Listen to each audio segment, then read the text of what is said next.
നമസ്കാരം. ഇന്ന് നമ്മൾ നോക്കാൻ പോകുന്നത് നിങ്ങളുടെ ഇപ്പോഴത്തെ പ്രോബ്ലം എന്താണെന്നും അതിന് എന്ത് ആറ്റിറ്റ്യൂഡ്, എന്ത് സമീപനമാണ് നിങ്ങൾ എടുക്കേണ്ടതെന്നും നിങ്ങളുടെ മനസ്സിൽ എന്ത് കാര്യമാണ് തീരുമാനം സൂക്ഷിക്കേണ്ടത് എന്നും നോക്കാം.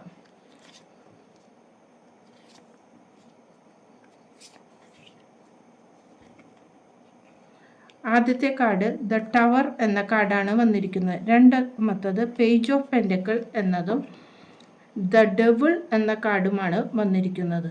ഇവിടെ ടവർ എന്ന് പറഞ്ഞത് നിങ്ങളുടെ ജീവിതത്തിൽ ചില കാര്യങ്ങളിൽ പെട്ടെന്ന് തന്നെ ഒരു മാറ്റം വരുവാൻ പോകുന്നു, അല്ലെങ്കിൽ നിങ്ങൾ ഇത്ര നാൾ തുടർന്നു കൊണ്ടിരുന്ന ചില കാര്യങ്ങൾ അവസാനിക്കുവാൻ പോകുന്നു എന്നതാണ് പറയുന്നത്. നിങ്ങളുടെ പ്രതീക്ഷയെ തകർത്തുകൊണ്ട് ഒരു കാര്യം നിങ്ങളുടെ ജീവിതത്തിലേക്ക് സംഭവിക്കുന്നു എന്നതാണ് പറയുന്നത്. അതിന് എന്ത് ആറ്റിറ്റ്യൂഡാണ് എടുക്കേണ്ടത് എന്ന് ചോദിച്ചപ്പോൾ പേജ് ഓഫ് പെൻഡക്കിൾ എന്ന കാർഡാണ് വന്നിരിക്കുന്നത്.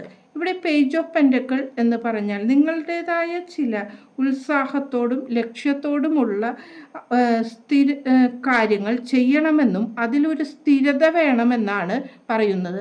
നിങ്ങൾക്ക് ഇപ്പോൾ അനുഭവിച്ചു കൊണ്ടിരിക്കുന്ന അവസ്ഥയായിരിക്കാം ഈ ടവർ മൂവ്മെൻറ്റ് എന്ന് പറഞ്ഞത്. അതായത് അപ്രതീക്ഷിതമായ ചില തകർച്ചകൾ, അത് ഫൈനാൻഷ്യലിലാണ് ചിലവരുടേതായി ഇവിടെ കാണുന്നത്. ആ ഒരു തകർച്ച ജീവിതത്തിൽ വന്നിരിക്കുന്നതായി കാണാം. കരിയറും ചില വ്യക്തികളുടെ അപ്രതീക്ഷിതമായി വിചാരിക്കാത്ത സംഭവങ്ങൾ വന്നതായി കാണുന്നു. നിങ്ങൾ മനസ്സിൽ സൂക്ഷിക്കേണ്ട കാര്യം എന്ന് ചോദിച്ചപ്പോൾ ദ ഡെവിൾ എന്ന കാർഡാണ് വന്നിരിക്കുന്നത്. ഈ ഡെവിൾ എന്ന് പറഞ്ഞത് നിങ്ങളുടെ ജീവിതത്തിൽ ചില കാര്യങ്ങളിൽ നിങ്ങൾ അടിമപ്പെട്ടു പോയതാണ് പറയുന്നത്.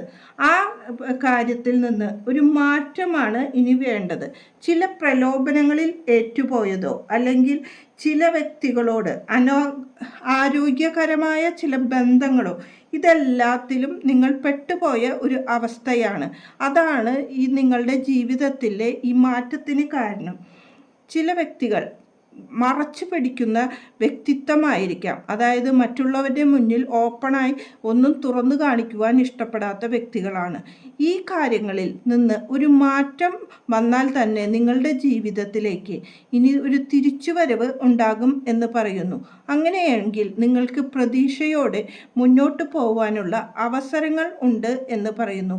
ഈ തകർച്ച നിങ്ങളുടെ ജീവിതത്തിൻ്റെ ഒരു മാറ്റത്തിന് വേണ്ടിയുള്ളതാണ് എന്നും ആ മാറ്റത്തിൽ നിന്ന് ഇനി നമ്മൾ ഉയർത്തെഴുന്നേൽക്കും എന്നതാണ് ഇവിടെ ഈ ചിത്രത്തിൽ കാണുന്നത്. ഇത്ര വലിയ തകർച്ച ഈ ഇടിവെട്ടുകൊണ്ട് സംഭവിച്ചിട്ടും അതിൽ നിന്ന് രക്ഷപ്പെട്ടുകൊണ്ട് ജീവികൾ പുറത്തേക്ക് വരുന്നതാണ്, അവരുടെ ഒരു പുതുജീവനിലേക്ക് എത്തുന്നതാണ്. അതേപോലെ തന്നെ എത്ര തന്നെ തകർന്ന് നമ്മൾക്ക് പോയിട്ടുണ്ടെങ്കിലും അത് നമ്മളുടെ ജീവിതത്തിൽ പഠിക്കാനുള്ള ഒരു പാഠമാണ് എന്ന് മനസ്സിലാക്കിക്കൊണ്ട് മുന്നോട്ട് തിരിച്ചു വരിക.